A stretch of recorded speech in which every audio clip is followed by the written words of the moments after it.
দীর্ঘ 9 মাস রক্তক্ষয়ী মুক্তিযুদ্ধের মাধ্যমে 1971 সালে 16ই ডিসেম্বর বিজয় অর্জন করেছিল বাংলাদেশ।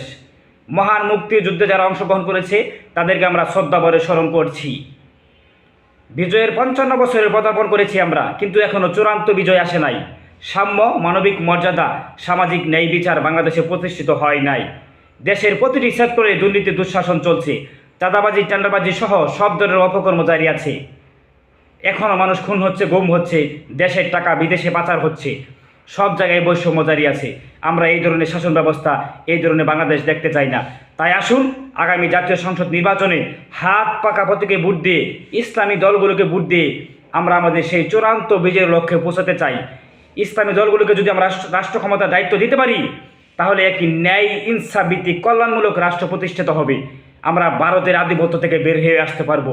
তাই আসুন আমরা প্রতিজ্ঞা গ্রহণ করি, আগামী জাতীয় সংসদ নির্বাচনে ইসলামী দলগুলোকে আমরা বিজয় করব ইনশাআল্লাহ।